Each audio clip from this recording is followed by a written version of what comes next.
menjelang siang, apa kabar semuanya Bapak Ibu peserta webinar Tax Management hasil kerjasama antara CNBC Indonesia bersama dengan BRI Prioritas dan Qlola by BRI. Apa kabar semuanya? Semoga dalam kondisi sehat dan tentunya bersemangat ya untuk mengikuti acara webinar kita pada siang hingga pada pagi hingga siang hari ini dengan temanya adalah kunci sukses pengelolaan investasi dan juga pajak. Ini topik yang sangat menarik dan juga sangat penting ya tentunya ketika kita berbicara berkaitan dengan investasi. Mungkin sudah sering kita diskusikan begitu ya berkaitan dengan kira-kira aspek ataupun juga instrumen investasi apa saja berdasarkan profil resiko dan juga selera ya dari masing-masing investor begitu. Tapi tentu kita juga harus membahas satu aspek yang tidak kalah penting yaitu berkaitan dengan pengelolaan ataupun juga manajemen pajak dari investasi. Nah, itu yang akan kita bahas dalam webinar kita hari ini dan tentu akan banyak sekali insight-insight menarik dari para narasumber kita dan juga akan banyak sekali topik diskusi yang bisa kita bahas begitu ya berkaitan dengan hal ini. Dan tentu kita membuka kesempatan bagi Bapak Ibu semua untuk peserta webinar acara hari ini untuk langsung bertanya dan juga berkomentar, memberikan pertanyaan dan juga komentar kepada para narasumber kita dengan cara memberikan komentar ataupun juga di kolom chat begitu ya, tinggal menuliskan pertanyaan di kolom komentar. Nah, tentu kita langsung saja tidak usah berlama-lama lagi, kita akan undang untuk bergabung bersama kita di sini para narasumber yang luar biasa tentunya yang akan memberikan insight untuk kita semua. Yang pertama kami akan undang Ibu Margie Margaret selaku Financial Services Tax Leader PwC. Kemudian juga kita akan undang begitu Ibu Tina Melina selaku SEVP Product and Alternative Investment BRI Manajemen Investasi dan juga Bapak Dedi Sidarta selaku CEO di Consulting yang sudah bergabung bersama kami secara virtual. Nah, nanti akan bergabung juga bersama kami di sini hadir langsung Ibu Vivi Virgantria selaku Direktur Retail and Information Technology BRI Dana Reksa Sekuritas dan juga Bapak Yuhenry Nova selaku Bancare Assurance in Branch Business Head BRI Life.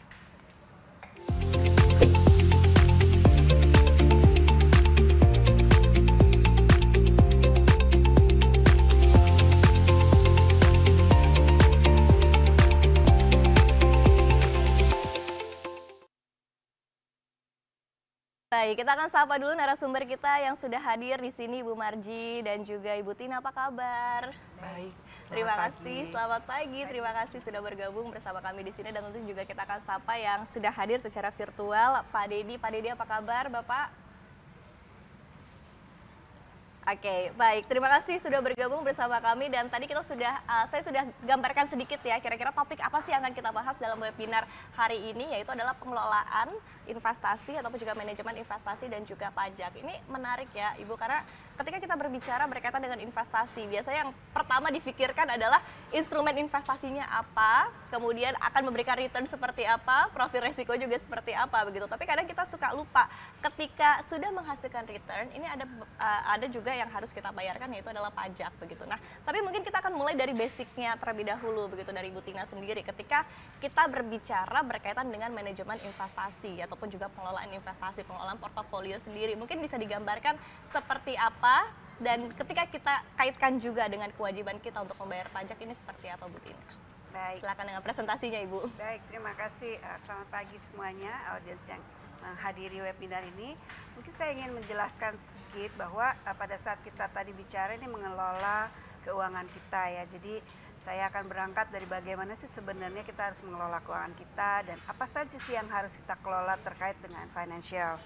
Nah, yang pasti kita ingin menumbuhkan aset kita kan.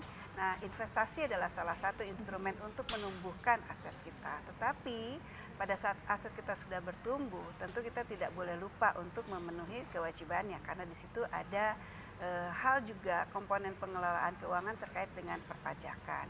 Tentu ada komponen-komponen lainnya seperti proteksi, tentang warisan, tentang pension plan. Cuman hari ini kita akan berfokus di dua komponen itu saja ya, yang investasi kaitannya terutama dengan tax management our aset ya.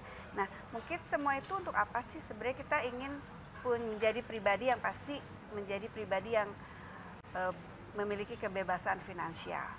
Karena saya suka sekali ada Bu Sri Mulyani waktu itu bicara bahwa kita itu semakin keras bekerja, semakin tinggi posisi kita, sebenarnya pajak yang kita bayarkan tuh semakin besar ya, karena kan pajak kita tuh progresif. Nah itu membuat kita harusnya mulai menyadari bahwa sebaiknya kita mulai membuat uang kita bekerja keras, gitu ya. Nah untuk uang kita bekerja keras, salah satunya adalah kita harus mulai memilih instrumen-instrumen keuangan yang paling optimal memberikan hasil atau bekerja dengan keras, tanda kutip tadi si instrumen ini. Nah mungkin kita tahu ya, instrumen-instrumen di pasar modal atau di investasi atau teman-teman atau hadirin yang di sini dalam merencanakan keuangan punya banyak pilihan sebenarnya. Mulai dari yang sangat konservatif yang memang dibutuhkan terutama dalam menyiapkan dana-dana darurat kita yang anytime bisa kita ambil, kita cairkan dan jangkanya biasanya pendek seperti contohnya misalnya deposito. Kemudian kita juga punya obligasi yang sekarang mungkin sedang banyak ditawarkan, obligasi negara, sukuk, ori gitu ya. Juga ada saham dan juga reksadana. Nah, untuk produk-produk investasi ini yang menjadi concern apa sih pada saat kita memilih instrumen-instrumen ini? Tentu kemudahannya, tadi fitur-fiturnya, peruntukannya. Jadi tujuan investasinya untuk apa? Jangka pendek, sedang, atau jangka panjang. Kemudian apakah untuk menambah keragaman portofolio kita, nah itu juga menjadi perhatian kita. Tetapi salah satu yang paling penting juga kita perhatikan di situ adalah untuk membuat instrumen ini optimal, kita harus tahu, paham mengenai berapa sih hasil investasi yang dihasilkan dari instrumen-instrumen ini harus kita bayarkan kewajibannya dalam membayar pajaknya. Misalnya deposito tuh berapa sih pajaknya, kita tahu semua 20%. Obligasi sekarang berapa? 10%. Kalau terkait dengan saham, tentu kalau dia sudah dari capital gain-nya ada juga, dari dividennya juga ada pajaknya. Dan yang dividen yang menarik karena kalau dividen ini diinvestasikan kembali ke instrumen lain, misalnya ke reksadana, itu dia bisa menjadi tax safe, jadi kita bisa hemat dari pajaknya kalau dividennya diinvestasikan kembali. Nah, instrumen lain yang sebenarnya isinya adalah kumpulan dari 3 instrumen kombinasi tadi, itu adalah reksadana. Nah, reksadana masuk ke dalam kategori investasi atau instrumen investasi yang memang sudah tidak harus membayar pajak lagi. Terus mungkin, oh nggak bayar pajak artinya nggak menjalankan kewajiban, enggak ya.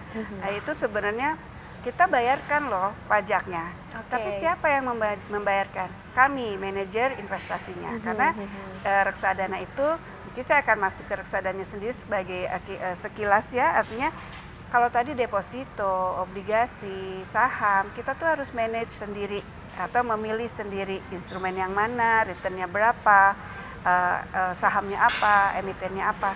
Terus pada saat pelaporannya kita daftarkan kita masukkan ke dalam SPTK satu-satu ya, dan kita juga pada saat memenuhi kewajiban pajaknya harus melampirkan minta bukti potong pajaknya dan segala macam. Jadi itu adalah self assessment dan kita harus melakukan sendiri, dan kita bisa dibantu sebenarnya oleh bankers atau RM priority atau siapapun yang biasanya membantu klien dalam membuat SPT-nya atau memenuhi dokumen-dokumennya.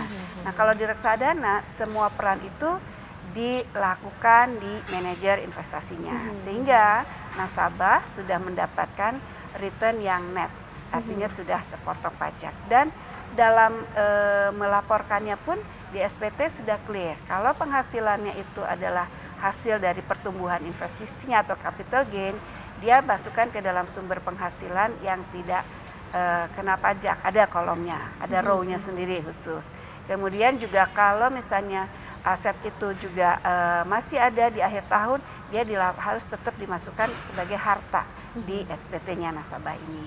Nah, ini yang menarik dari instrumen-instrumen investasi yang bisa dipilih oleh semua investor di pasar modal maupun di perbankan.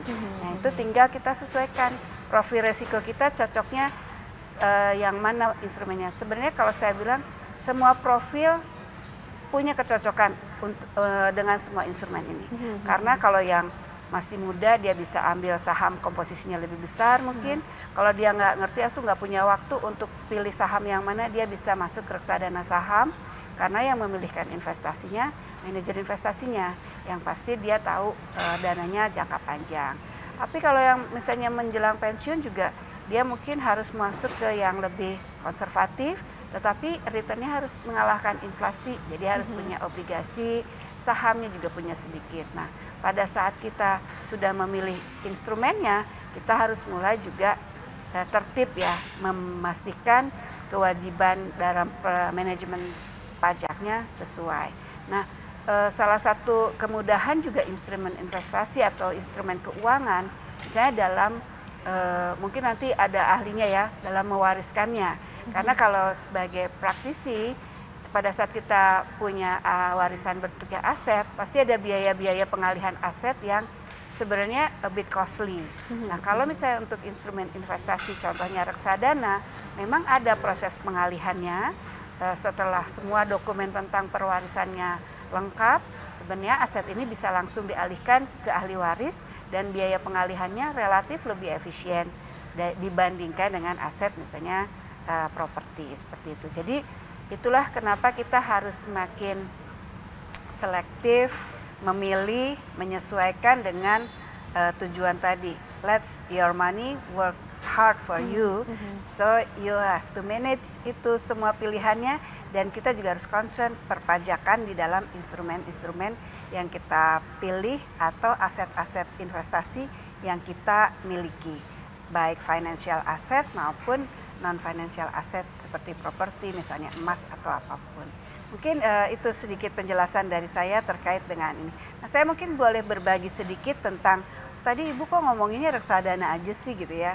Nah, reksadana memang adalah produk investasi yang dikelola oleh expertnya atau investment expert di situ. Ada fund manajernya. Di situ isinya apa? Isinya ya deposito juga ada di situ, obligasi negara, obligasi korporasi juga ada di situ, bahkan saham pun ada di situ. Nah, terus itu resikonya boleh semua bisa beli?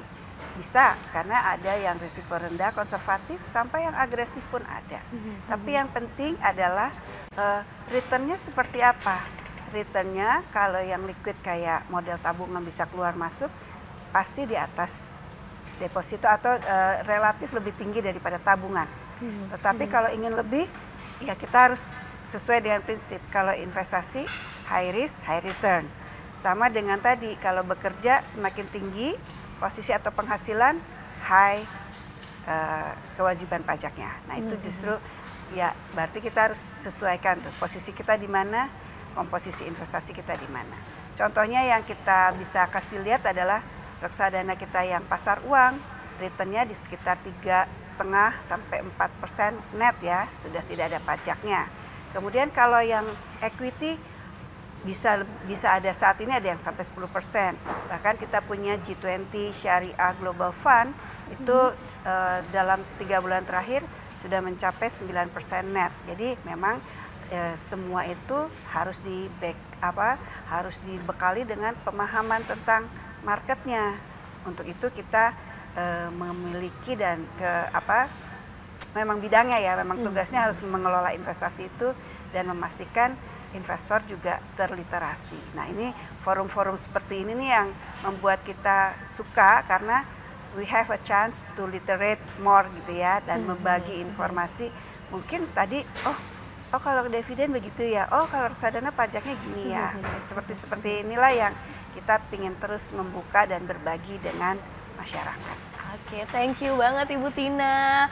Oke, ini tidak hanya Ibu Tina aja yang senang ya bisa sharing, tapi kita juga senang tentunya ya bisa mendapatkan pemahaman-pemahaman baru, begitu, ilmu-ilmu baru, insight-insight baru, khususnya tadi berkaitan dengan investasi dan juga manajemen. Tadi tidak hanya dari profil resikonya saja, tapi juga dari seperti apa memanage dari sisi kewajiban yang harus kita bayarkan, begitu, yaitu pajak. Nah, tapi tadi menarik ya Ibu ya, ketika kita lihat ternyata memang instrumen investasi ini memiliki kewajiban untuk kita membayar pajak ini dengan angka ataupun juga persentase pajaknya berbeda-beda begitu ya. Tadi disebutkan juga kalau deposito ini 20% ya Bu ya, pajak harus dibayarkan dari return yang kita dapat, kemudian obligasi tadi sekitar 10% ya Ibu Tina ya. Kemudian kalau saham tadi dari transaksi dari 0,1 transaksinya ya. Ya, 0,1 yang ditransaksikan, dari dividennya juga ada pajaknya untuk saham. Sementara kalau untuk 10%. reksadana tadi sudah dibayarkan oleh manajemen investasi, jadi kita tidak perlu self ya, jadi reksadana sudah bukan objek pajak karena pada saat mengelola fund itu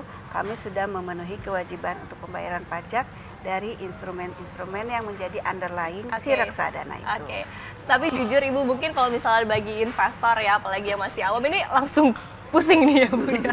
Kira-kira jadi portofolionya gimana nih? Karena perhitungannya berbeda-beda ya setiap instrumen. Tapi mungkin Ibu Marji nih yang mungkin bisa menjelaskan secara singkat, secara gampang, secara mudah kepada para peserta webinar kita ya, kepada masyarakat bahwa sebenarnya bisa dihitung dengan mudah loh sebenarnya. Nah, itu seperti apa Bu Marji? Iya.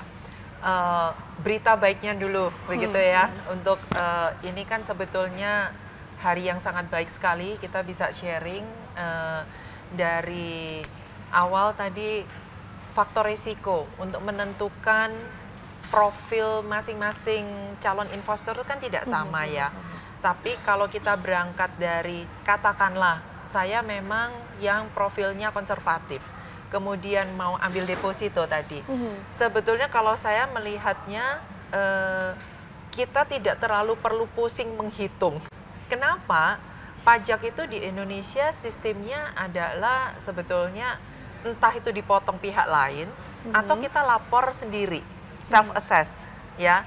Kalau dipotong oleh pihak lain, itu semua produk yang disebutkan oleh Ibu Tina tadi di awal, sebetulnya misalnya bunga deposito bank, banknya akan potong gitu 20%. Jadi kita nggak usah pening hitung gitu. Tapi paling tidak kita tahu, oh bunga yang saya akan peroleh dari bank nanti misalnya bunganya per bulan adalah 500.000, maka 20%-nya akan disetorkan ke kas negara oleh bank.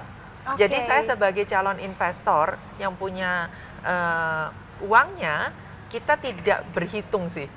Tapi pengetahuan mengenai berapa pajaknya itu menarik untuk diketahui. Kalau saya coba rangkum tadi adalah mana profil saya yang tadi low risk, medium risk, high risk, risk takernya. Kalau jiwa risk takernya masih cukup tinggi misalnya, oke lah cukup lah, makan tiap bulan, buat pendidikan tiap bulan, buat jajan, buat anak-anak udah cukup. Ada uang sisa lebih yang, tapi saya risk taker. Ini uang, kalau misalnya saham contohnya, Ibu tadi menyampaikan, sebetulnya ada masa-masa mungkin bisa naik, bisa turun harganya, tapi saya tidak mengandalkan uang saya makan hanya karena saya dari dividen misalnya. Nah, kalau sewaktu-waktu belum tentu dapat dividen, terus saya tidak bisa makan, itu jangan sampai ke kondisi seperti itulah ya. Nah, itu khususnya yang tadi Ibu, ya? Betul. Jadi maksud Ibu tadi kan, kalau misalnya saya adalah yang memang kondisi keuangannya memungkinkan, ada uang lebih untuk basic need saya sudah terpenuhi, kebutuhan dasar, kemudian saya mau berinvestasi untuk yang high return, dan kemudian memilih yang reksadana misalnya juga, reksadana kan ada komposisinya. Saya nggak fokus ke reksadana supaya mengaitkan dengan yang tadi fokus ya. Katakanlah komposisinya, ya pilihlah reksadana yang mungkin 70%-nya di saham gitu ya Bu ya, 30%-nya di obligasi. Jadi racikannya itu si investor silakan memilih sesuai dengan profilnya. Berita baiknya reksadana, tadi Ibu bilang tidak ada pajaknya. Itu memang di undang-undang pajak kita itu diatur sedemikian rupa supaya si reksadananya lah yang ngurusin pajaknya. Jadi si investor waktu terima penghasilan berupa keuntungan dari investasinya tidak perlu lagi pusing ngitung pajaknya. Yang kita butuhkan adalah hanya sebagai calon investor atau yang punya uang, punya investasinya di reksadana, hanya lapor ke pajak. Jadi kalau kami melihat bahwa iklim investasi di Indonesia itu sangat baik sekali. kalau kita lihat pertumbuhan dari ekonomi pada saat COVID dan pasca COVID masih pertumbuhannya sangat baik begitu ya Bu ya. Maka kalau kita lihat tadi pajak itu sekarang arahnya lebih memudahkan sebetulnya kan. Deposito tadi final, obligasi juga final. 10% tadi itu final. Maksudnya apa final? Kita udah dipotong oleh pihak bank ataupun pihak yang membayarkan penghasilan bunga, kita tidak perlu hitung lagi, tidak perlu nambahin lagi, nggak perlu nombokin dari kantong kita, gitu. Itu kemudahannya. Reksadana nggak ada pajaknya. Jadi kalau kita melihat bahwa tema hari ini ada perencanaan keuangan, tetapi juga ada pajak yang kita kontribusikan kepada negara, sedemikian rupa kalau saya bilang itu dibuat serendah mungkin oleh negara karena bahkan kalau kita lihat jual beli saham di Bursa Efek Indonesia kan dikenakan 0,1 dari nilai transaksi penjualan. Jadi seandainya saya punya uang, singkat cerita, saya datanglah ke reksadana di BRI, kemudian Bu kayaknya saya mau pilih yang tadi ya 70% saham, 30% yang obligasi. Saya tidak perlu pusing mana yang dipotong 0,1, mana yang dipotong 10%. Bersih pengembalian keuntungan kepada saya tidak kena pajak. Saya hanya perlu lapor di SPT pribadi.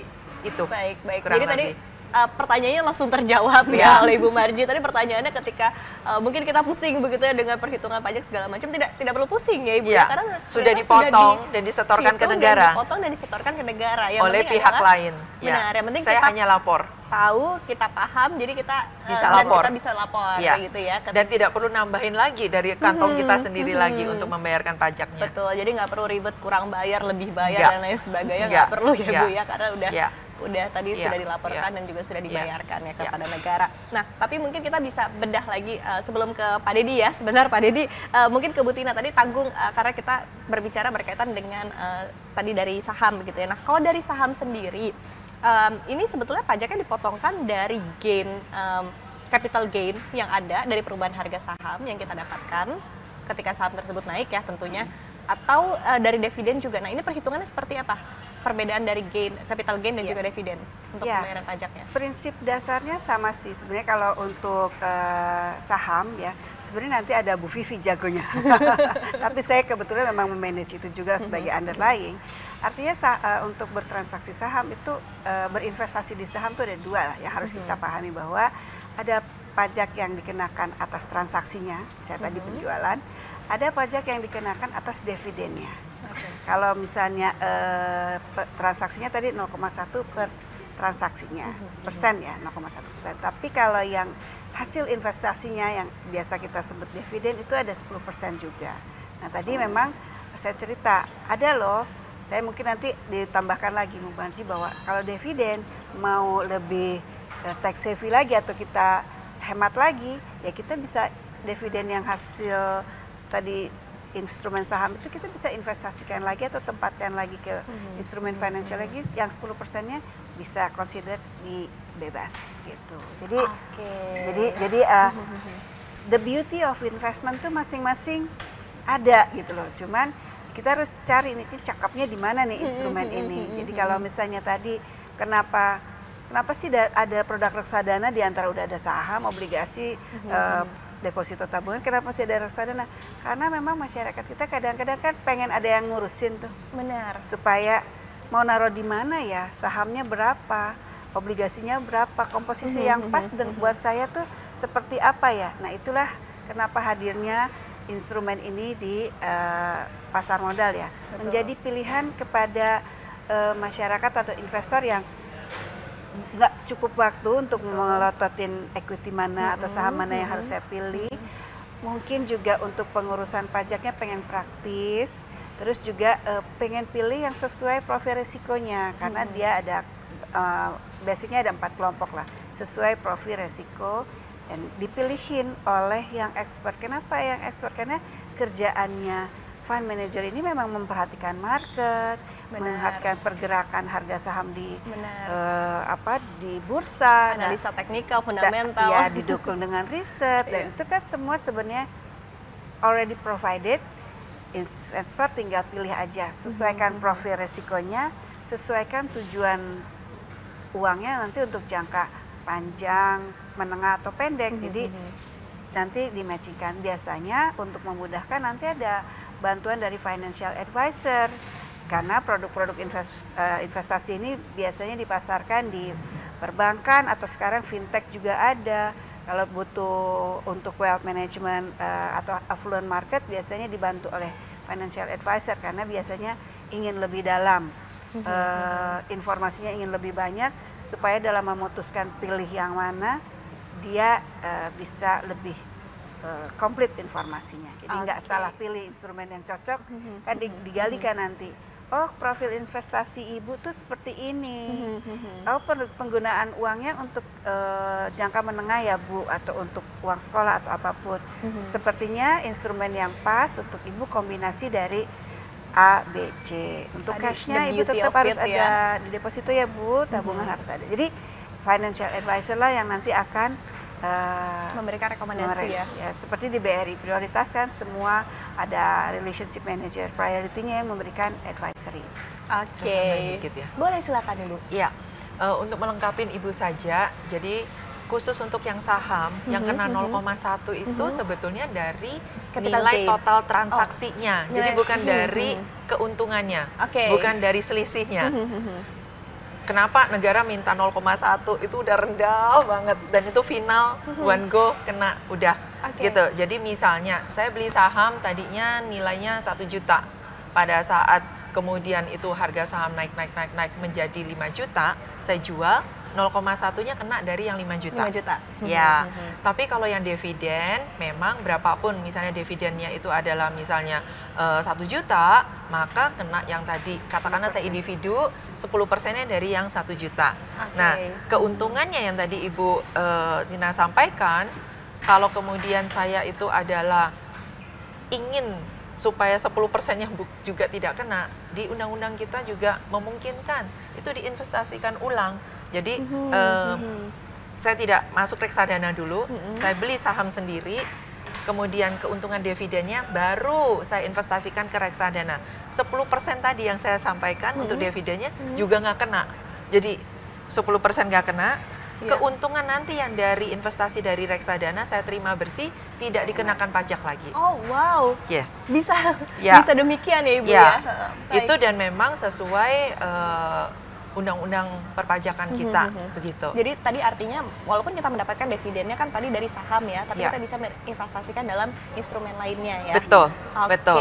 Di wilayah Indonesia. Di wilayah Indonesia. Ini kita belum berbicara kalau kita berinvestasi di luar negeri ya. Nanti kita akan bahas juga ya, tapi kita akan ke Pak Dedi terlebih dahulu. Pak Dedi, tadi digambarkan oleh Bu Tina dan juga Bu Marji ya di sini bahwa ada the beauty of investasi itu adalah dari otak-atiknya juga nih ya, dari seperti apa kita memikirkan racikan-racikan yang akan kita terapkan ya untuk portofolio kita. Tapi dari sisi Anda sendiri begitu sebagai konsultan, ini juga the beauty of konsultan justru sama ya, kurang lebih prinsipnya ya, seperti apa bisa mengotak-atik bahasa gampangnya ya, sehingga yang bisa kita dapatkan adalah semaksimal mungkin, sebaik mungkin tentunya bagi kita pribadi begitu ya. Seperti apa Pak Dedi mungkin dari Anda, dan presentasi dari Anda juga silahkan Pak Dedi. Oke, jadi kalau seperti yang disampaikan oleh Ibu Tina sama Bu Marji ya, itu benar sekali ya Ibu ya, teman-teman sekalian, terkait dengan memang yang menarik di Indonesia ini, perpajakan ini juga memberikan satu hal yang cukup fair.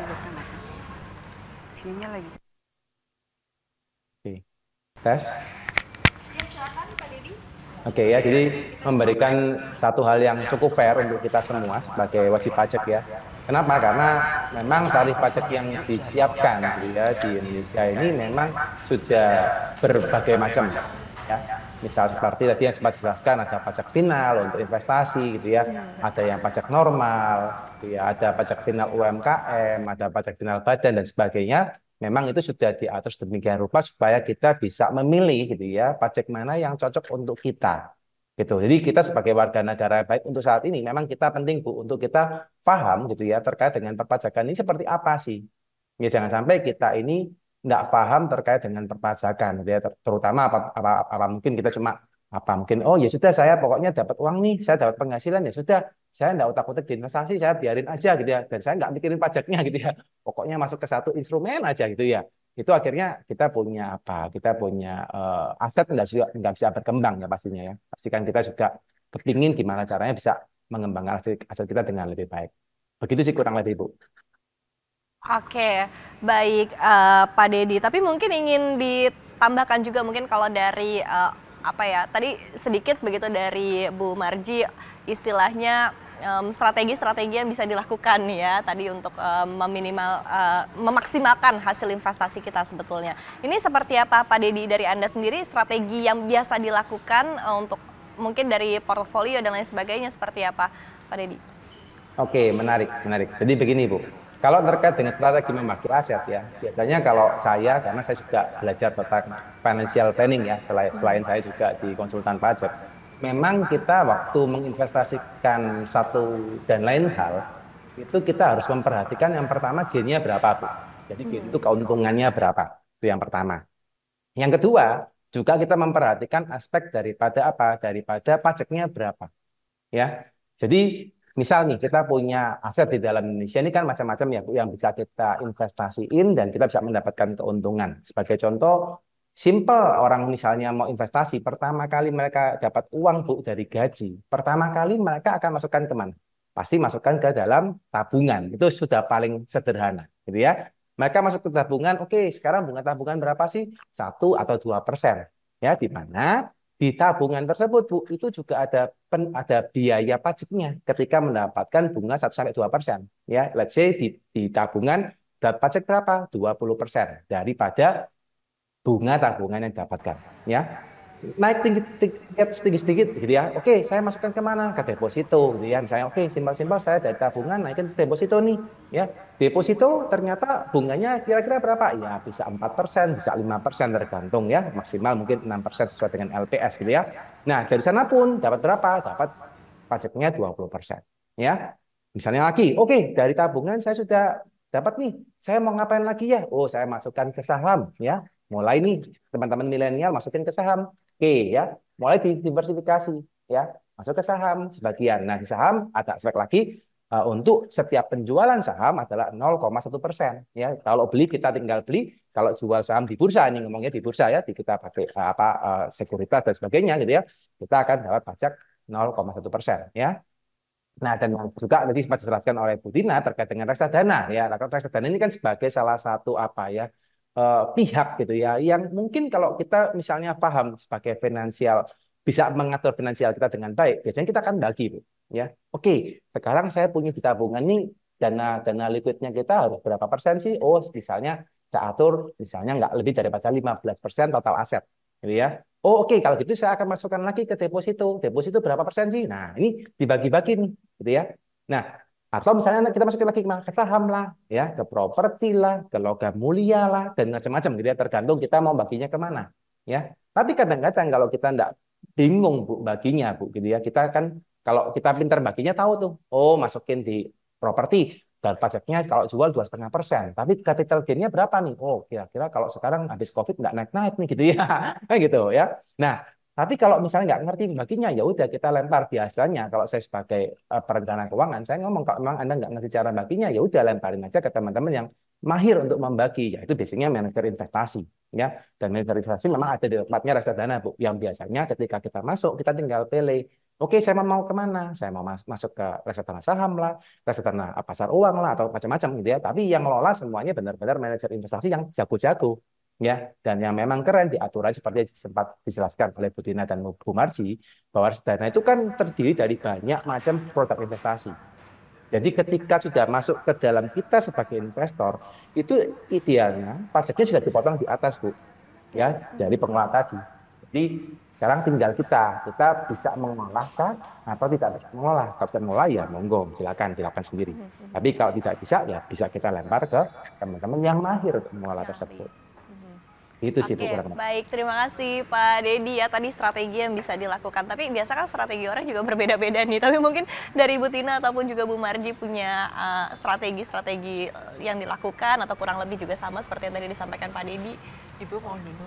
Ya, mungkin saya ya, strategi setiap orang dalam mengelola keuangannya tentu tadi beda-beda ya, tetapi semuanya saya percaya sekali harus dimulai dengan pemahamannya. Jadi pada saat kita tahu ilmunya tadi, informasinya tentang perpajakannya terhadap aset yang kita miliki, karena aset tadi kita punya keuangan ya, tentunya investasi, punya juga aset dalam bentuk harta kan, itu juga strateginya harus betul-betul ditata sejak dini ya, karena kita tahu ilmunya, kita lebih efisien membayarnya sehingga aset kita bisa bertumbuh jauh-jauh lebih optimal. Jadi tujuan utamanya goals, financial goalsnya harus clear, dan begitu kita clear financial goalsnya, kita menetapkan strateginya bisa dengan sangat mudah, tinggal pilih instrumen atau portofolionya kita sesuai dengan kebutuhan finansial kita. Intinya financial goalsnya semua orang mestinya berbeda-beda. Financial freedom ya, kebebasan secara finansial. Artinya belum tentu loh kaya raya itu financial freedom gitu, karena mungkin dia tidak punya keleluasan untuk menggunakannya, terlalu sedikit waktunya untuk bisa mengoptimalkan menikmati kekayaannya. Tapi rasanya setiap orang memiliki mimpi yang sama untuk having a financial freedom. Baik Bapak Ibu, Ibu Tina harus meninggalkan lokasi karena ada agenda yang tidak bisa ditinggalkan. Terima kasih sudah hadir di sini dan juga sudah sharing ya, memberikan insight-nya. Terima kasih Bu Tina. Sukses dan sampai bertemu kembali Ibu. Dan saya akan ke Pak Dedi ya. Tadi Pak Dedi mungkin Anda sendiri bisa menambahkan begitu apa yang disampaikan oleh Ibu Tina dan juga oleh Ibu Marji tadi berkaitan juga dengan pajak begitu ya. Strategi mungkin pelaporan dari SPT memang kan harus dilaporkan sejujur-jujurnya ya, sebaik-baiknya begitu, tapi selengkap-lengkapnya begitu ya. Tapi mungkin dari Anda untuk menegaskan hal ini bahwa memang di satu sisi kita sebagai wajib pajak tidak perlu khawatir seperti yang tadi disampaikan oleh Ibu Marji, seperti apa Pak Dedi? Oke, ini menarik Bu ya. Jadi kalau terkait dengan pelaporan SPT ya buat teman-teman juga ya. Nah ini yang perlu diperhatikan tadi kalau terkait dengan investasi, reksadana dan sebagainya, saya tekankan bahwa memang tidak akan, Anda nggak perlu pusing, gitu ya. Anda nggak perlu pusing income-nya berapa, gitu ya, atau berapa returnnya, karena semua sudah dipotong pajaknya, diatur investasinya, gitu ya. Anda tinggal menerima aja. Nah, tapi yang paling penting Bu adalah ketika Anda sudah menerima imbal hasil daripada investasi tadi, ya, yang paling penting adalah bagaimana melaporkan. Nah, ini yang kadang-kadang saya lihat juga banyak masyarakat kita itu yang sering Bu dapat denda pajak itu karena nggak tahu, gitu ya. Itu yang saya juga sering alami di lapangan ya, bahwa mereka ini karena ketidaktahuan aja akhirnya membuat mereka itu salah dan akhirnya membuat mereka apa mendapatkan mungkin sanksi atau apapun terkait dengan perpajakan. Nah, so kalau seandainya tadi, misalnya Anda sudah, oke, saya mulai Pak membagi aset-aset saya ke dalam bentuk-bentuk investasi, apa reksadana lah, atau itu saham lah, atau itu properti lah, dan sebagainya, gitu ya. Nah, yang paling penting, terutama nanti di Maret ini ya teman-teman ya, adalah Anda mesti buat apa? Sebuah pencatatan gitu ya, untuk Anda bisa mengetahui seberapa penghasilan yang Anda miliki di tahun ini. Ya, by the way, penghasilan kita sebagai pribadi itu kalau saya boleh klasifikasikan, Bu, itu ada beberapa model. Ya, yang pertama itu ada penghasilan dari usaha. Ya, penghasilan usaha yang mungkin Anda sebagai UMKM bersifat final. Ya, misalnya Anda mesti dapat tarif final 0,5%. Ya, by the way, tarif final 0,5% itu masih bisa dapat sampai tahun ini ya Bu, sampai teman-teman sekalian ya, sampai tahun ini di 2024. Tapi kalau seandainya Anda sudah memiliki NPWP-nya lama sekali gitu ya, maka yang perlu Anda perhatikan adalah Anda itu tahun ini tahun terakhir untuk Anda mendapatkan tarif final. Itu yang juga perlu teman-teman ketahui ya. Nah, yang kedua adalah tarif normal. Nah, tarif normal ini terkait dengan penghasilan lain Anda gitu ya, di mana Anda itu mendapatkan pajak progresif. Ya, pajak progresif itu dari 5% sampai 35% ya. Yang ketiga adalah tarif pajak final untuk investasi ya, seperti tadi reksadana lah gitu ya, properti lah, saham lah, itu final investasi ya. Yang keempat adalah yang bukan objek pajak. Ya, jadi penghasilan Anda yang bukan objek pajak. Misalnya apa? Anda mendapatkan bagian hasil daripada CV lah, Anda mendapatkan sisa hasil usaha dari koperasi lah, Anda mendapatkan warisan lah, atau Anda mendapatkan hibah dari orang tua lah, dari garis lurus orang tua ya, orang tua atau kakek atau nenek itu ya. Nah, itu bukan objek pajak. Nah, PR-nya teman-teman adalah apa? Anda harus merekap dulu semua penghasilan yang Anda miliki. Itu yang paling penting. Ya, jadi direkap dulu, jangan sampai ketinggalan gitu ya. Ternyata sudah investasi ke BRI apa namanya reksadana, ternyata sudah dapatkan income tapi Anda nggak tulis income-nya. Itu yang paling parah gitu ya. Karena sudah nggak ditulis, udah 5 tahun, udah lewat, Anda nggak bisa perbaikin karena daluarsa pajaknya kan cuma bisa 5 tahun. Ya, jadi Anda rekap dulu, oke saya punya dapat penghasilan dari reksadana BRI gitu ya. Anda masukin ke properti apa gitu ya, dijual gitu ya. Anda masukin ke saham, Anda jual sahamnya dapat untung gitu ya. Anda masukin deposito dan sebagainya gitu ya. Nah, itu direkapin teman-teman.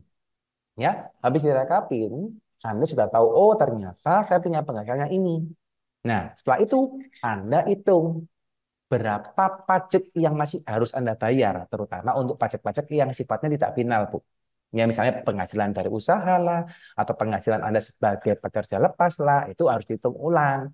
Oh, saya pajaknya berapa sih yang harus saya bayar? Ya, setelah itu Anda kurangin dengan bukti-bukti potong. Kalau Anda mungkin dapat bukti potong dari pihak lain ya, itu Anda kurangin bukti potongnya, baru Anda, oke, ketemu nih berapa pajak yang harus dibayar. Kan gitu, itu yang paling penting. Nah, langkah berikutnya Bu adalah apa? Anda mesti ngerekapin ya. Anda mesti ngerekapin. Ngerekapin apa, Pak? Ngerekapin harta yang sudah Anda laporkan di SPT Anda tahun lalu ya, dan harta yang Anda miliki di tahun ini. Nah, itu yang paling penting. Nah, ini yang perlu Anda komparasi teman-teman, di mana ketika Anda sudah tahu harta tahun ini berapa dan harta tahun lalu berapa, pasti kan ada selisih ya. Selisih kenaikan harta. Ya. Nah, selisih kenaikan harta ini yang paling penting adalah harus align, harus selaras dengan jumlah penghasilan Anda. Ya. Jumlah penghasilan Anda dikurangin dengan biaya hidup dan biaya pajak. Ya, jadi itu harus align. Jadi, oh ternyata misal gini, saya punya penghasilan misalnya 1 tahunnya total ya dari penghasilan normal atau penghasilan investasi adalah 5 miliar. Misalnya gitu ngawur nih, ya 5 miliar. Ya, saya punya biaya hidup misalnya berapa? Apa namanya? Misalnya cuma 1 tahunnya misalnya 300 juta. Nah, tadi saya punya berapa? Saving 4,7 miliar. Ini misal aja teman-teman ya. Tak tahu teman-teman juga yang nonton dapat savingnya 4,7 miliar per tahun gitu ya. Nah, ketika Anda punya saving 4,7 miliar, berarti harus align dengan penambahan harta dari tahun lalu dengan tahun ini. Itu yang paling penting. Supaya tidak sampai mismatch antara perhitungan SPT dan penambahan harta. Itu sih Bu, kurang lebih. Baik, tadi keywordnya adalah di penyelarasannya seperti apa begitu ya Pak Ya. Dedi. Baik. Nah, baik Bapak Ibu, kita akan perkenalkan ya narasumber kita yang sudah bergabung di sini. Pak Dedi di sini juga sudah bergabung, Ibu Vivi Virgantria selaku Direktur Retail and Information Technology BRI Dana Reksa Sekuritas. Selamat siang Bu Vivi. Siang.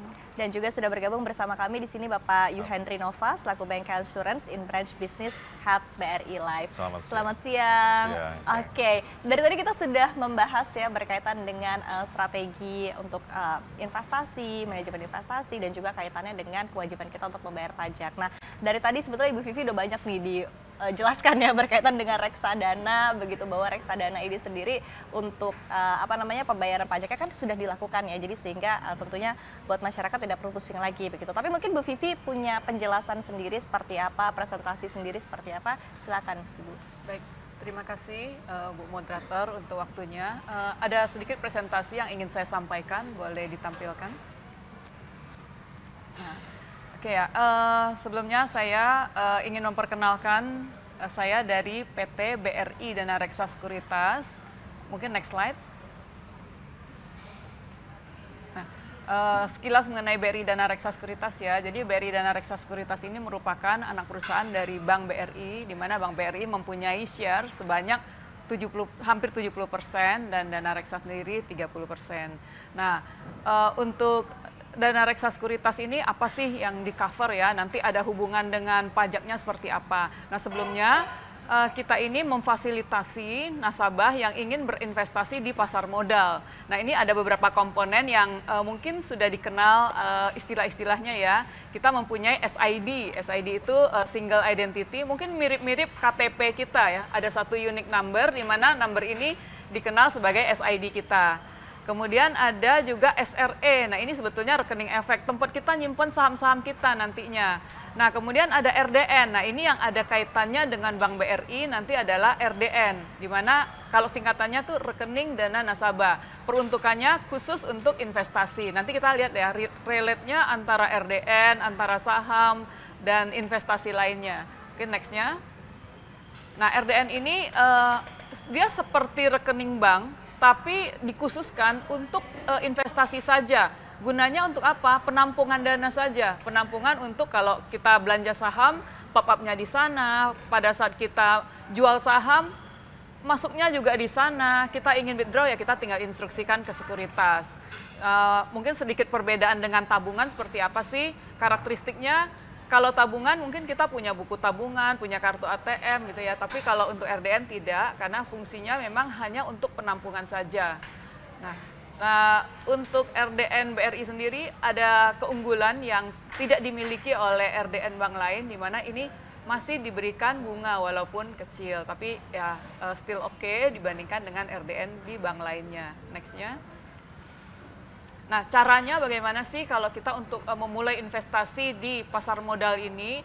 Nah, sebagai nasabah dari Bank BRI, biasanya nasabah sudah dibekali dengan aplikasi Super Apps Brimo.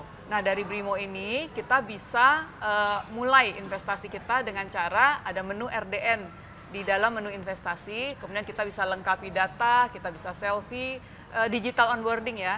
Nanti setelah itu akan data-data Anda akan didaftarkan ke BRI Dana Reksa Sekuritas untuk kemudian nanti diberikan user ID dan password khusus. Next-nya. Nah, sekarang kita coba mengulik ya, karena hari ini topiknya terkait dengan perpajakan. Kira-kira dalam investasi di pasar modal sendiri, apa sih aspek-aspek perpajakan yang muncul dan bagaimana kita menyikapinya? Nah, ini saya coba menjelaskan 3 instrumen. Jadi ada saham, ada obligasi, dan juga reksadana. Tapi mungkin reksadana saya sekilas aja karena sebelumnya dari BRIMI sudah menjelaskan mengenai reksadana ini. Mungkin pertama terkait saham. Jadi sebetulnya simple ya, untuk transaksi saham sebetulnya untuk aspek perpajakannya sudah diurus oleh BRI Dana Reksa Sekuritas. Jadi pada saat kita beli maupun jual, fee atau komisi yang kita bayarkan kepada BRI Dana Reksa Sekuritas ya, itu sudah include semuanya, udah termasuk PPN 1%, 11%-nya atas biaya bursa, PPN 11% atas fee transaksi, PPh 10% atas transaksi jual, semua sudah masuk ke dalam komponen fee transaksi yang kita bayarkan kepada sekuritas. Nah, nanti data-data ini yang akan disampaikan secara tahunan kepada nasabah sebagai lampiran. Nah, kemudian pajak yang lain apalagi sih ya?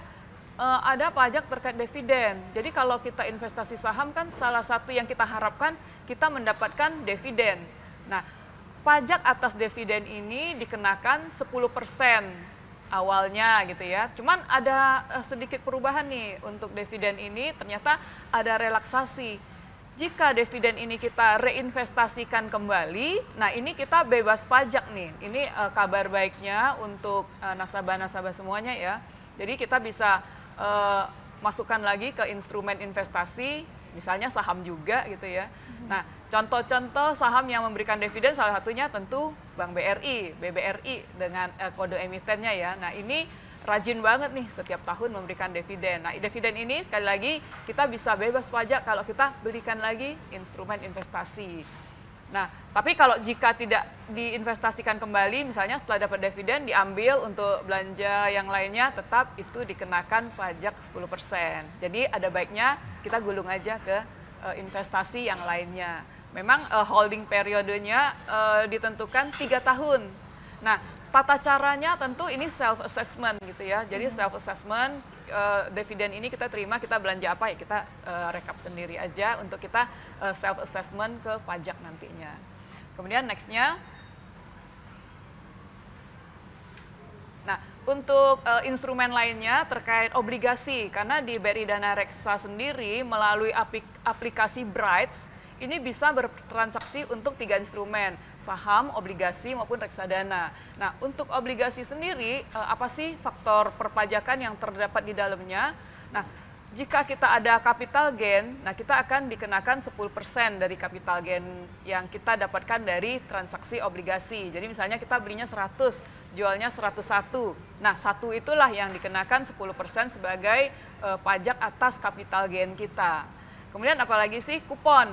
Nah, setiap periode biasanya ada yang bulanan, 3 bulanan, itu kita mendapatkan kupon. Nah, kupon itu sebetulnya sudah juga dikenakan bunga 10%. Tapi sekali lagi ini sudah diurus nih oleh sekuritas untuk bunga pajak atas bunga ini. Nah, kabar baiknya untuk obligasi, jika sampai kita mengalami kerugian, loss. Kalau tadi kan misalnya beli 100, jual 101. Bagaimana kalau kita belinya 100, jualnya 99? Nah, ada capital loss. Sebetulnya kita bisa klaim itu sebagai pengurang pajak kita. Nah, ini kabar baiknya di sisi obligasi. Next-nya.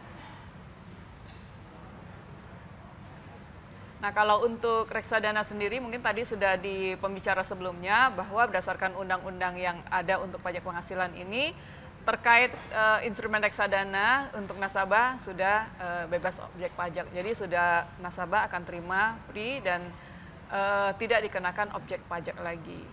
Oke, next-nya.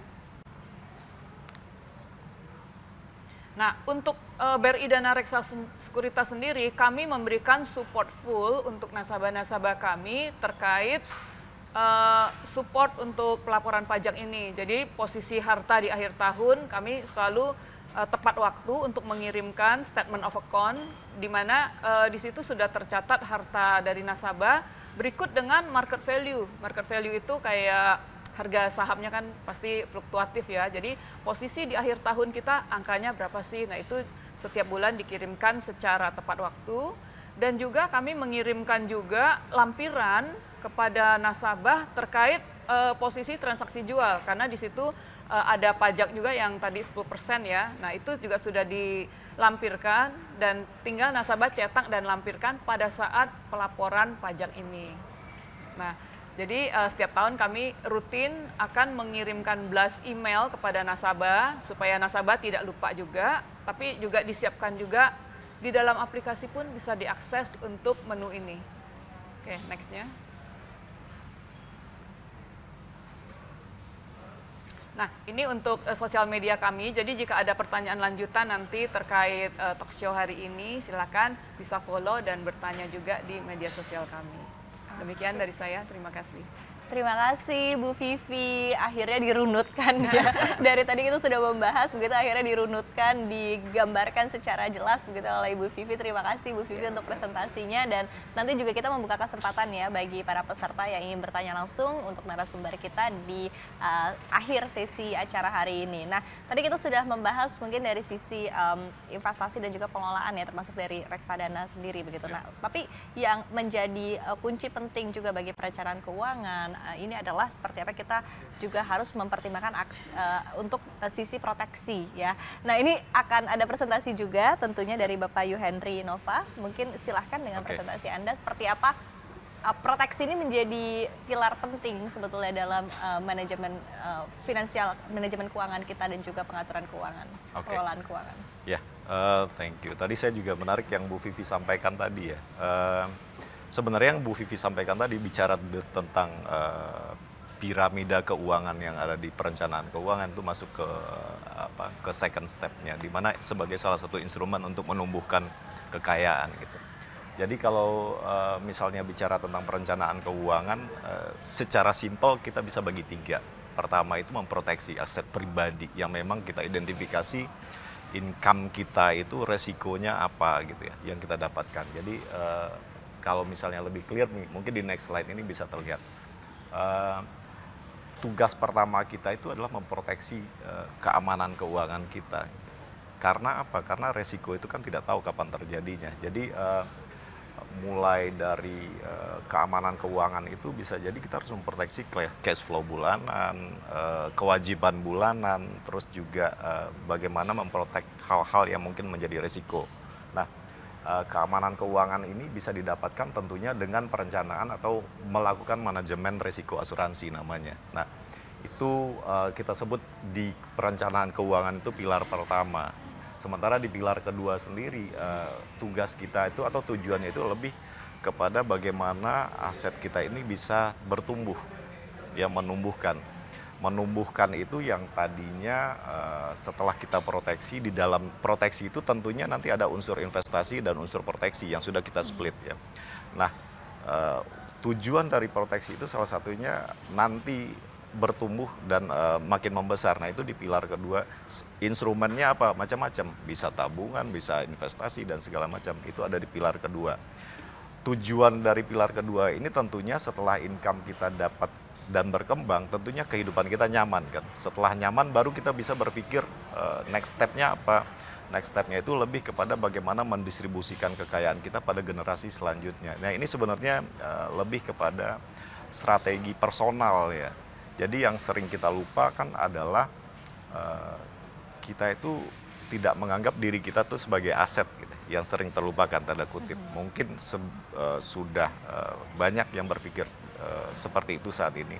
Cuman nggak bisa kita pungkiri literasi tentang asuransi ini seakan-akan kan sesuatu yang mengerikan. Kadang sesuatu yang dihindari gitu ya. Padahal sebenarnya yang harus dilakukan pertama kali. Nah, ini tiga pilar ini memang secara bertahap harus kita lakukan. Kita nggak mungkin bicara tentang pertumbuhan kekayaan jika kita belum punya memproteksi kekayaan kita sendiri saat ini. Kita nggak bisa bicara tentang mendistribusikan kekayaan kita kalau misal kita nggak punya kekayaan yang sudah berkembang gitu kan. Nah, tiga pilar ini yang memang step by step harus kita laksanakan secara disiplin gitu. Nah, di luar pengetahuan itu artinya secara personal kita harus punya kemampuan untuk mengidentifikasi ataupun kita menyebutnya itu lebih kepada personal finance management. Ya, ternyata kita tuh memang tidak hanya mungkin kita sebagai karyawan perusahaan memikirkan finance korporasi ya perusahaan kita, tapi untuk diri sendiri kan suka dilupakan. Pendapatan bulanan kita berapa, terus cash flow kita berapa, itu kadang-kadang kita lupa gitu. Nah, ini bagian dari kalau bicara tentang pilar kekayaan itu ada tiga pilar tadi. Pilar bagaimana memproteksi, bagaimana menumbuhkan, bagaimana mendistribusikan gitu. Itu yang terkait dengan pilarnya. Nah, saya lanjut aja kali diskusi ya.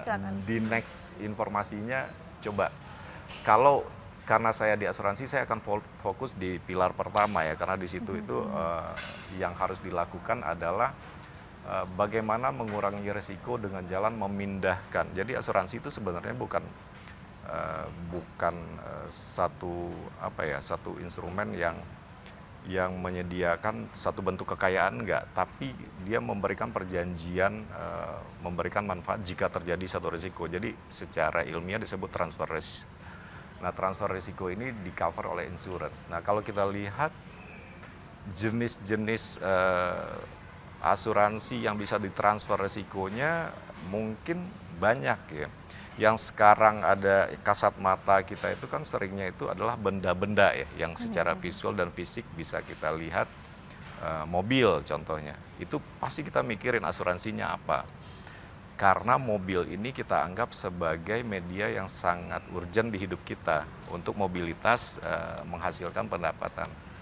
Tapi yang suka miss itu kadang-kadang adalah kita tidak memvaluekan, memberikan nilai atas kemampuan diri sendiri untuk menghasilkan income tadi. Jadi kalau ditanya sebenarnya lebih cepat mana menjelaskan asuransi jiwa atau asuransi umum ya, secara kasat mata orang akan lebih memilih asuransi umum dulu ya, untuk motor, untuk mobil atau rumah kebakaran segala macam. Padahal di situ yang paling penting pemilik dari semua itu kan personalnya, person. Nah, ini yang harus kita proteksi dulu.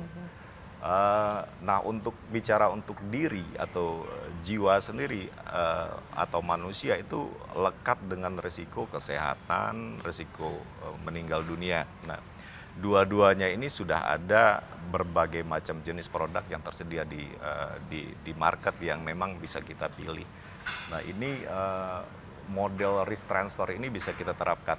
Kita siap diidentifikasi mana yang akan kita dahulukan, apakah kesehatan kita butuhnya seperti apa, untuk jiwa kita butuhnya seperti apa. Nah jiwa ini kan juga turunannya macam-macam produknya.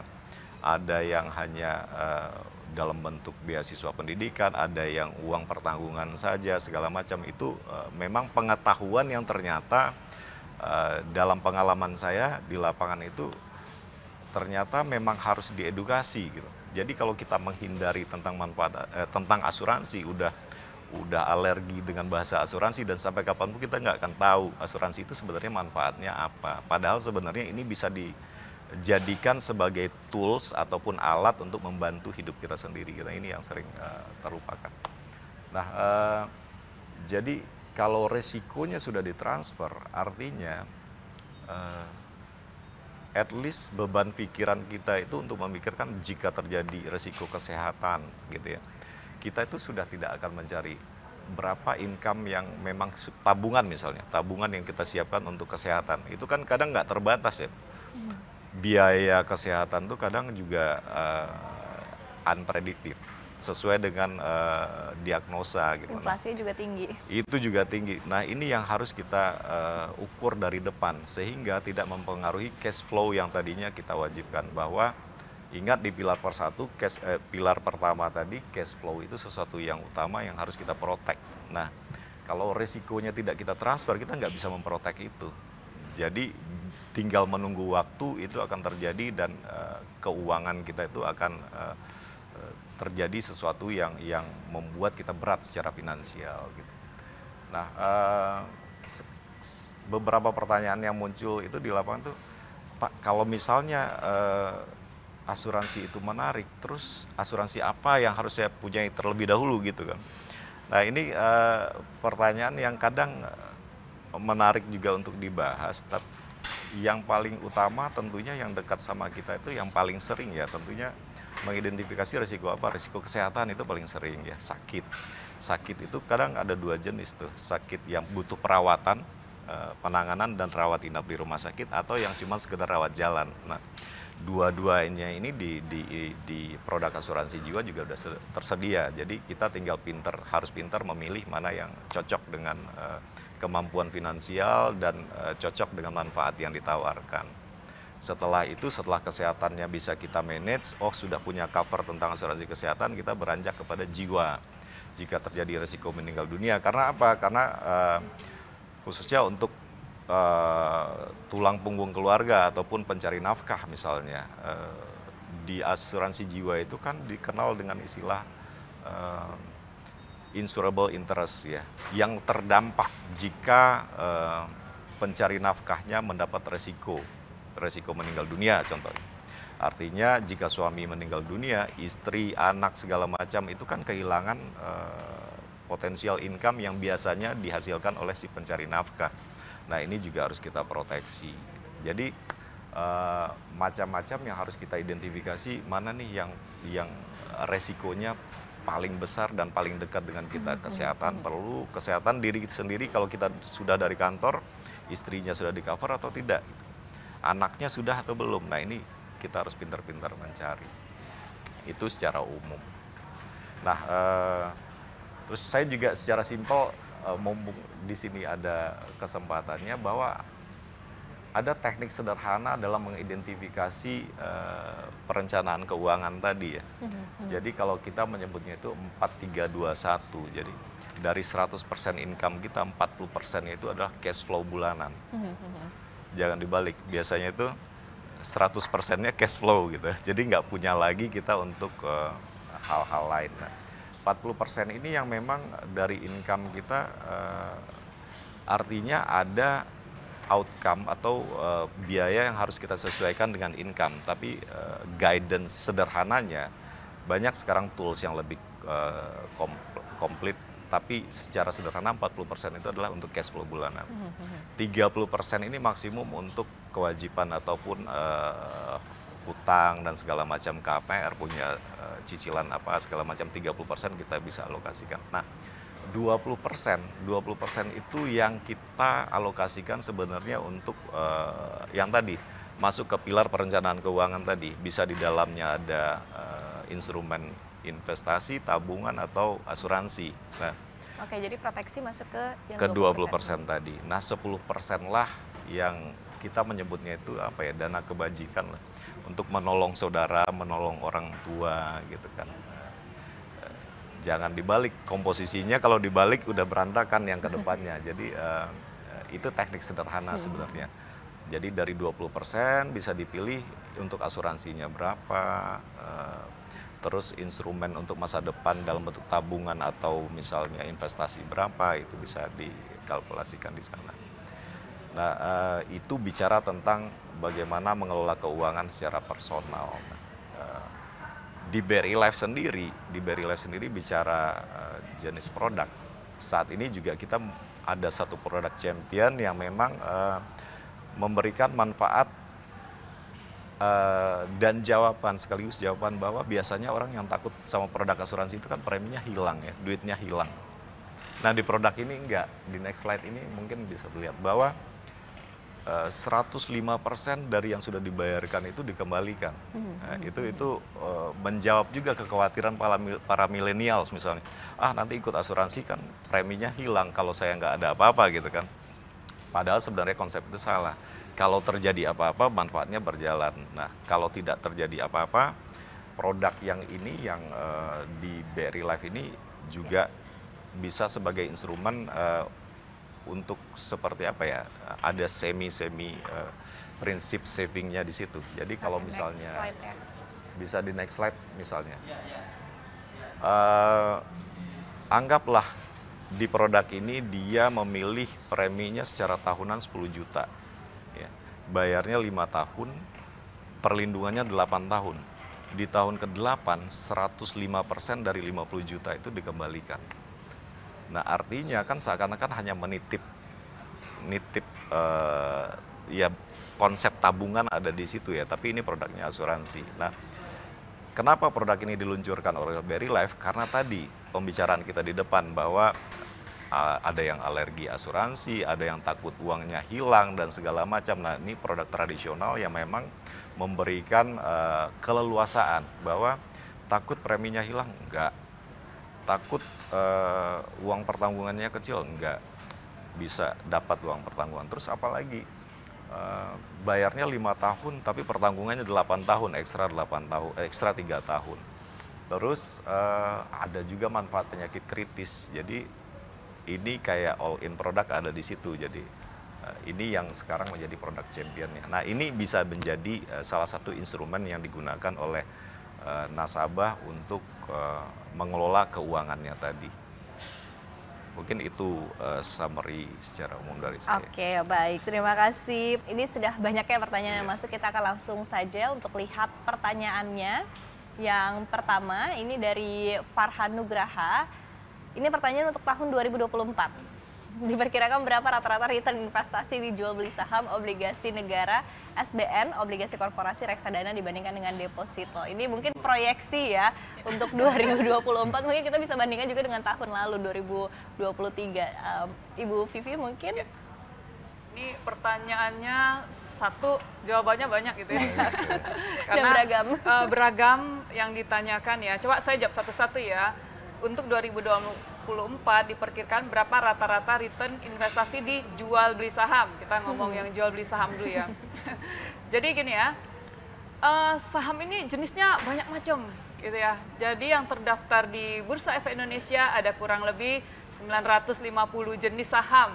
Nah, tergantung nih dari Pak Farhan sendiri, risk appetite-nya seperti apa, sukanya di saham jenis apa, apakah mencari saham dividen atau yang pom-pom gitu ya, saham pom-pom. Nah, ini tentu berbeda-beda. Kalau kita lihat historical, ada satu saham, wah bisa 500%, bisa nggak? Bisa. Ada yang 50%, ada nggak? Ada. Ada nggak yang cuman 10% tapi hidupnya nyaman gitu ya? Ada juga. Jadi Kalau untuk yang jual beli saham tentu ada sesi khusus ya, Mbak ya. Sesi khusus karena beda risk profile, beda pemilihan saham, returnnya pun akan beda. Nah biasanya kami agak membedakan dari satu sisi umur gitu ya.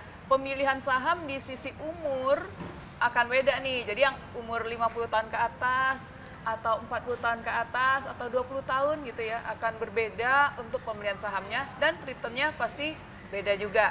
Sekali lagi, kalau untuk mengulik pas di saham, kita akan harus punya sesi khusus. Tapi kalau yang tadi jawabannya, Bapak mau 500% bisa, 20% ada juga, 10% tapi hidup nyaman ada juga. Jadi tergantung nanti risk profile-nya. Jadi tidak bisa dipastikan pokoknya 20% ya, nggak juga. Karena nanti Bapak tanya ke sebelah, kamu berapa? Aku 500%, ada juga. Nah itu ya kurang lebih untuk saham karena karakteristiknya pasti berbeda. Oke, pertanyaan berikutnya kita coba kulik satu lagi. Tadi dari obligasi ya, untuk return obligasi. Oke, obligasi ini kan ada dua macam ya, obligasi yang diterbitkan oleh pemerintah atau kalau kita sering dengar government bond gitu ya, atau diterbitkan juga oleh korporasi. Nah, government bond dulu deh ya. Government bond rata-rata kurang lebih ya angkanya di 6,5, kurang lebih ya 6,5%-an saat ini yang diterbitkan oleh pemerintah. Kalau untuk korporasi macam-macam nih. Pernah nggak kita ketemu obligasi yang 12%? Ada. Yang 10% ada juga. Atau yang tadi sama dengan obligasi government ada juga. 7-8% ada juga. Jadi variasi Pak. Ujung-ujungnya adalah berapa sih angka risiko yang bisa kita terima. Tentu semakin tinggi bunga yang ditawarkan satu obligasi, ya di balik itu pasti ada risiko yang harus kita tanggung juga. Kalau kata Pak Yu Henry tadi, kalau risikonya dipindahin ke kita dong yang harus dapat manfaatnya. Sama sebetulnya. Jadi kalau kita yang akan tanggung risiko ini, ya pastinya kita akan dapat bunga. Makin tinggi bunga yang diberikan, tentu risk profile-nya juga akan makin tinggi untuk obligasi korporasi tersebut. Kira-kira seperti itu. Kalau reksadana deposito, nah reksadana ini kan jenisnya macam-macam ya Pak ya. Ada pasar uang. Kalau pasar uang agak-agak mirip dengan deposito, tapi dia sudah tidak kena pajak 20%. Nah kalau deposito ya sekarang kurang lebih 4, 3,5 tergantung bank penerbit ya. Nah kalau untuk komparasi antara deposito pastinya compare-nya dengan reksadana pasar uang. Ya. Kalau untuk reksadana campuran, reksadana saham, bukan apple to apple ya, tapi kalau kita tarik rata-rata ya, kalau untuk tadi ya, kalau untuk reksadana pasar uang agak mirip deposito, tapi dia pajaknya udah beres di sana, jadi ya lebih tinggi lah gitu sedikit. Kalau campuran, nah macam-macam nih, campuran ini ada yang di kisaran 8, ada di kisaran 10, tergantung nanti pemilihan dari manajer investasinya. Kalau untuk saham, ya tergantung fluktuasi dari saham sendiri. Cuman gini, saya rasa sih kita semua ya harus punya strategi sih ya, kapan di saham. Jadi kalau secara friendly rekomendasi ya, personal rekomendasi juga, tentu kita bisa apa ya kan kata pepatah, don't put your egg in one basket gitu ya. Sebenarnya sama juga, pemilihan investasi pun sama. Kalau ada yang di saham, ada yang di obligasi, ada yang di deposito. Kadang-kadang kan untuk yang yang untuk dana darurat gitu ya, atau di reksadana pasar uang. Jadi ya kita strategikan aja. Tentu bisa ketemu kami juga untuk gimana sih caranya atau tips and triknya. Mungkin ada sesi khusus lagi nih, karena kalau sesi ini lebih ke sisi perpajakan. Benar. Tapi tadi ini pertanyaan yang selalu muncul, Bu Vivi, selalu muncul. Mau topiknya apapun, mau pembahasannya apapun, memang yang ditanyakan tuh selalu biasanya returnnya tuh berapa persen dari investasi. Karena memang ini memang jadi fokus lah ya ketika kita berinvestasi. Tentu yang kita ekspektasikan adalah return-nya begitu, sehingga ini pertanyaan selalu muncul. Dan terima kasih untuk pertanyaannya, terima kasih juga Bu Vivi sudah menjawab ya. Tapi tadi overall kalau kita lihat tadi balik lagi ke strategi masing-masing, ke upaya dan juga profil resiko ya, high risk high return. Kemudian tadi kalau mau dibedah lagi sebetulnya ada cycle-nya masing-masing ya, sebetulnya apakah memang di saham, obligasi atau instrumen lainnya ya Bu Vivi. Terima kasih, dan kita akan beralih ke pertanyaan berikutnya. Penanya kedua ada Maulana Hidayat. Pertanyaannya, kalau untuk surat berharga negara yang disebut dengan SBN, pencairannya setiap bulan apakah sesuai dengan tenor? Silakan Ibu Vivi lagi ya. Oke ya. Untuk SBN sebetulnya jenisnya agak lumayan banyak ya, ada yang ST, ada yang ini dengan karakteristiknya macam-macam gitu ya, ada yang sukuk gitu ya. Nah, rata-rata biasanya pada saat pembelian itu memang ada certain locking period ya untuk SBN ini. Nah, tapi tetap kuponnya dibayarkan secara periodically. Ada yang 3 bulan, ada yang sebulan. Nah, tergantung sih Pak, nanti jenisnya apa aja. Sekali lagi mungkin bisa sesi khusus nih untuk SBN, karena kalau kita kulik ini ada yang kadang-kadang kan kita pas dengar ada yang munculnya ori lah gitu kan, ada yang muncul ST lah gitu kan, banyak jenisnya. Nah, nanti mungkin ada kalau bisa diadakan sesi khusus mengulik urusan obligasi. SBN gitu, boleh juga sih Bu, dengan return masing-masing, karakteristik masing-masing. Nah, itu seperti apa? Mungkin kita bisa buatkan juga sih Bu sesi khusus untuk ini. Ini memang bisa cair tiap bulan ya Bu ya, sewaktu-waktu. Untuk kupon sih pasti ya, untuk kupon. Tapi kalau untuk pokoknya ada beberapa yang memang ada Tergantung harus waktunya. Ada jenis-jenisnya sih. Tapi paling cepat berarti Locking biasa ada yang 1 tahun, bisa kita cairkan juga sih. Gitu. Tapi implikasinya apa? Mungkin dari sini pricing ya. Gitu. Oke, baik. Semoga terjawab ya Bapak Maulana. Kita akan beralih ke pertanyaan berikutnya, ada Maisaroh. Ini pertanyaan ditujukan kepada Pak Dedi. Pak Dedi masih bergabung ya bersama kita di sini. Apa benar tahun ini pajak UMKM yang 0,5% tersebut mau diganti dengan aturan baru? Mohon pencerahannya Pak Dedi. Silahkan Pak Dedi. Oke, terima kasih untuk Bu Maisaro ya, untuk terkait dengan pajak UMKM seperti penjelasan saya tadi. Sampai tahun 2024 ini harusnya masih bisa menggunakan ya. Karena memang Anda masih penghasilan di bawah 4,8 M per tahun, dan juga Anda sebagai pekerjaan yang memang diklasifikasikan sebagai UMKM, maka itu masih bisa menggunakan tarif UMKM 0,5% dikalikan omset. Ya, tapi yang paling perlu diingat tahun depan di 2025 itu sudah harus menggunakan tarif perhitungan normal. Gitu sih kurang lebih. Jadi paling penting adalah bagaimana ngelolanya, bukan paling penting mendapatnya saja. Gitu sih kurang lebih Bu. Oke, terima kasih Pak Dedi, terima kasih semua narasumber kita yang sudah bergabung di sini. Terima kasih Bu Marji Margaret, terima kasih Bu Vivi Virgan Tria, dan juga terima kasih Bapak Yu Henry Nova, dan juga tentunya terima kasih Pak Dedi Sidarto telah bergabung dan berdiskusi. Semoga insight yang kita dapatkan dalam sesi diskusi ini bermanfaat tentunya bagi Bapak Ibu peserta webinar acara hari ini. Dan terima kasih untuk kehadiran Bapak Ibu para peserta webinar hari ini ya, sudah berdiskusi dengan temanya adalah kunci sukses pengelolaan investasi dan juga pajak. Sekali lagi semoga insight-insight dan juga tadi apa yang disampaikan oleh narasumber kita bisa bermanfaat dan juga berguna.